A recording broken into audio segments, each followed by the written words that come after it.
Morning, YouTube. It's Jared again, and I wanted to get on this morning and just kind of weigh in on the debate and see what everybody thought about it. I definitely am going to have to get my PNC to give me her version on what she thought was actually going on and just, the topics that were discussed and things of that nature. Now, I want to ask, did anybody else hear Mitt Romney say that he was going to take the illegal immigrants' children and put them in a pathway of the Army for them to be able to remain American citizens as their parents are being deported out for being illegal immigrants?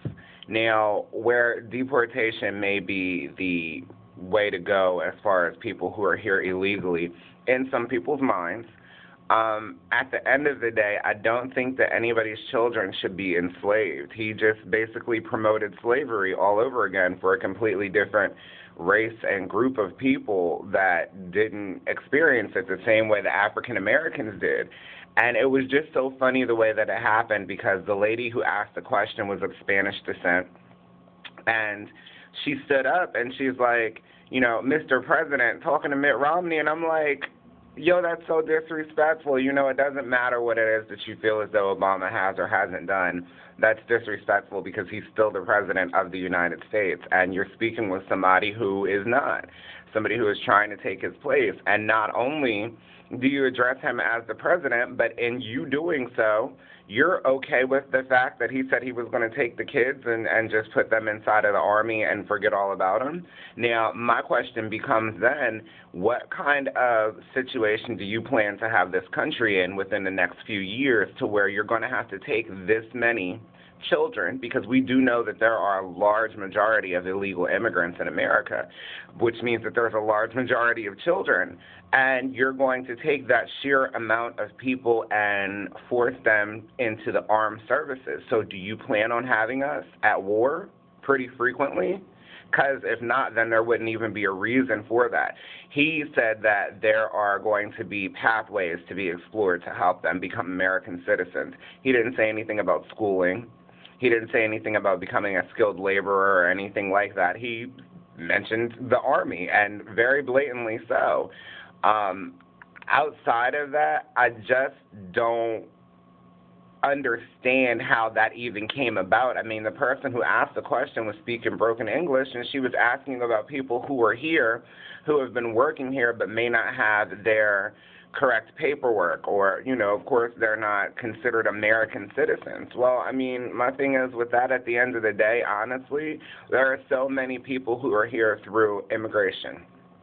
If they want to come here and do the job that us as Americans have decided that we did not want to do, taking out trash and cleaning up and things like that, then, let them do what they have to do, because at the end of the day, we're screwing it up. So why not give them a chance to screw it up too? I mean, if we were going to set this in motion, then we definitely should have been putting this in motion a long time ago. It should not be such a big issue right now because there are so many people who are coming over from other countries. But if we were on top of that, if we had the correct border patrol, if, we had the Marines in place, I mean, there are so many different things that we can do to protect against it, which is the reason why we have all of these different fields of armed forces. There's a barrier that is set up around America to be able to keep people out and keep us in. So if this is all supposed to be to stop people from intruding, and stop the immigration becoming out of control, then I don't understand why we're having an issue with this right now. If America was founded on immigration, then how did that immigration change from the way that it used to be to where it was acceptable to the way it is right now, where we're getting ready to be overrun? Our population is about to be overrun. There's something to be said for that. I do believe that people who are here illegally should go ahead and get the papers and the credentials to be able to be here, only because of the fact that they're going to keep messing with you. You're not going to be able to do the norm, like get a bank account or cash a check or anything like that, and you're really not going to experience the American dream. And I'm assuming that that is the reason why you came here. So if that's what you want to be here for, do the correct thing and get it. I mean, if I go to a different country, I'm going to have to test out to be able to become a citizen, correct? So do what you got to do. Make sure everything is okay. And just in this topic, I think back about the man who, not exactly sure where he was from, but he was living in America for over 20, 30 years. And when it came to find out that he didn't have the correct paperwork, he had been working this whole time, saving money, and they took his money and deported him back to his country. And it's just such a sad thing, because at the end of the day, we do not have the room for extra people to be here if they're not set up properly, so that we can make sure that they are going to be an driving force, and it's not just going to be an influx of people, but it'll be an influx of beneficial people that'll be here in America. But if that's the case, then you also have to think back about how there is a rule where if you make it to America without the assistance of the Coast Guard or the National Guard, then you're able to become an American citizen. There's also the topic of people living here tax-free for 7 to 10 years. That's not fair. And I don't care who says that it doesn't go on, because it does go on. There are too many people, and that's where the influx comes from.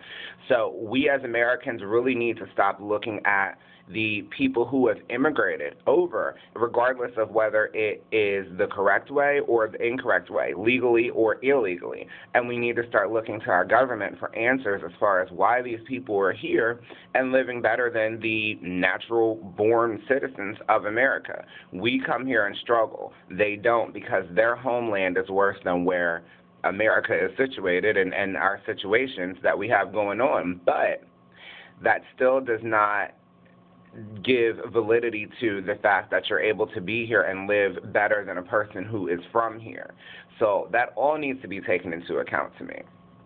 I do believe that Obama had a very strong stance. I think that what it is that he's looking to do is something that is going to be beneficial if he's able to do so. Please do believe and understand, I think that he has everything implemented correctly, but I do also know that because of his color of skin, because of the fact that he's a Democrat, because of the fact that, he wants this country to do better, there is going to be pull with his situation. But there's also going to be tug with his situation too. The President of the United States is not the emperor of the world, and he's not Jesus, so these things aren't going to happen overnight. Yes, 4 years is a long time. Yes, 4 years ago gas was high and food was high and people didn't have health care and people didn't have jobs.